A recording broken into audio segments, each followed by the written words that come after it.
high school, I always had this car on a poster on my wall. Okay. Took it to college, said, I want one of these one day.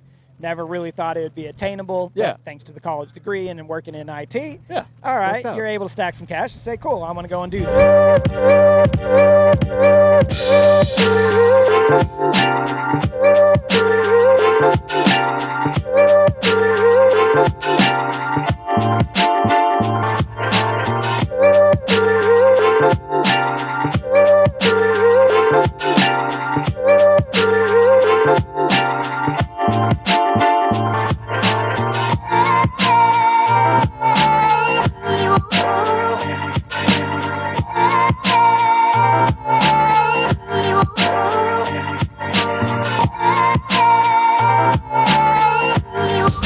We're here at the Boulevard Car Club meet with Lucas, and we're standing with his Viper GTS. Why don't you tell me a little bit more about the car? Yeah, it's a 1996 original blue and white.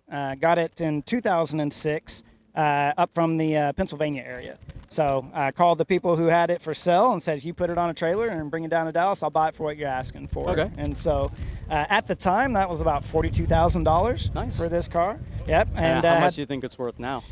Easily 90. Wow. Yeah. Doubled it? Yeah, for sure. Wow. Yeah, just because the blue and whites are so rare. They only came out in Yeah. 96 and 97. Yeah. Right? And I had it 22,000 miles, I think, when it came in back then, and it's now got 80,000 miles. Wow, on it. so you really like driving it? Yeah, I drive it a lot. We would Okay. do a annual group meetup of all the Vipers down in Central Texas. So Okay. we'd go drive the Austin Hill Country. Nice. And one year we had 60 Vipers in that event, right? Yeah. So drive it to all those events, take some good stuff. We went through Hot Springs, Arkansas one time on a good road trip. I took it out to Phoenix, Arizona for a Gen 5 Viper versus a Air Force plane event at their Luke Air Force Do you Base have one any time. pictures or videos Yeah, I got of some that? pictures Oh of that. man, I gotta grab that. Yeah, from there's you. That's a video awesome. on YouTube of the white Gen 5 racing out there. Nice. Yeah, but it was cool having the car Yeah. on base with the different fighter jets and everything. So that was a lot of fun. So it's been on good road trips. Okay. Now it's more of a weekend car. Try to Yeah. get out at least once a month. Okay. I just had it fully restored. Yeah. With American Body Works in Louisville.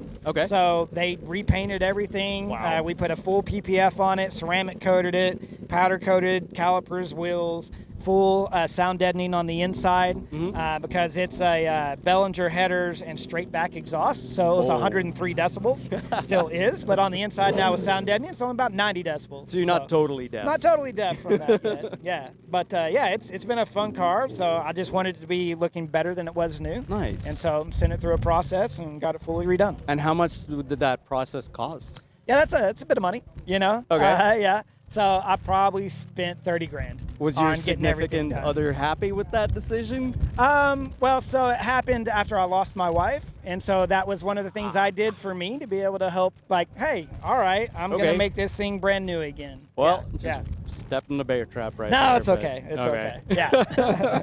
So tell me more about the hashtag No Kids sticker. Yeah. So hashtag No Kids came about in 2017 when I was looking for apparel and merchandise for people that are living a child-free lifestyle. Really didn't find a whole lot out there. So I said, hey, I can build that. So I built a website, built an e-commerce site with Cafe Press and integrated that all together, and then used Fiverr for a whole bunch of really good graphics design people who came up with about 50 different designs. And then you can throw that on coffee mugs and T-shirts and stickers and all that stuff. So I've had that out there, I guess going on 5 years. 8 years now, something like that. I can't remember. It's been a while. Yeah. But I just have it out as a little hobby thing. Nice. I bought several of the shirts, wear them around myself. Nice. I'm definitely going to buy one. Awesome. Yeah. We got dual income, no kids, Yes. right? We got the sync people out there as well, single income, no kids, right? A lot of really fun designs. Do you have a dog? I have a cat. So one of them, I have these for the dog people as well, right? So I can't have a kid. My cat or my dog would be jealous. Really nice design on that. Okay. Yeah. Okay. So. Have you heard of dildos? No. Okay. What is this acronym? 'Cause I've heard of dildos in one form or fashion, but probably not in the child-free movement. Not in the. I mean, it's kind of part of the same act. Okay. But dildos means dual income large dog owners. Okay. So All if you right. didn't know That's that a new before, acronym. and if you didn't have a T-shirt about that before, Yeah, you're welcome. I got a Fiverr idea now. All right, I'm going to go out to a graphics designer. We're going to make a really, kind of racy shirt to put out there. But maybe There you these go. people who identify as this As Might want it. dildos. Yeah. Yes. Yeah, for sure. For sure. So I'm assuming that's not your day job. That might be a side hustle. No, for that's you? just a side Okay, hustle so thing what's your that I day put on. job? I'm in IT. Nice. Yeah, so I had almost 20 years with IBM, and now I'm with Microsoft, and Okay. I do IT architecture, tech sales. Okay. Yeah. And what or who got you into cars in the first place? Oh, that's a great question. High school, I always had this car on a poster Yeah. on my wall. Okay. Took it to college, said, I want one of these one day. Never really thought it would be attainable. Yeah. But thanks to the college degree and then working in IT. Yeah, All right, worked out. you're able to stack some cash and say, cool, I'm going to go and do this, right? And it really wasn't bad. $42,000 is not a lot of money, No, right? yeah. So, and then you can have a, prima mid-90s supercar. Yeah. And so it's been fun owning that, but I kind of just was always into cars. My first car was a 67 Ford Mustang. Ooh. Yep, so cherry red, Nice. loved it. Yeah. So kind of just always been into them and all the need for speed games. Yes. Back in the day, Yeah. really kind of just solidified all the different options. Yeah. And so after this Viper, I bought 2 Gen 5 Vipers. Oh, wow. I drove them for Okay. 6 years and 67,000 miles between Yeah. the two of them. And then after that, I traded in the Plum Crazy Purple Gen 5 for a 2017 Acura NSX. Oh, So I've been nice. Okay. in that for 4 years now. Really enjoy that power plant and Yeah. what it delivers and does, but always love getting back into the manual, raw American Yeah. muscle. Yeah. So you have a modern supercar with the Yep. NSX, and you have an old school one. Yep. If there's one thing that you could carry over from your NSX and put it in your old car, Oh. what would it be? Oh, that's a great question.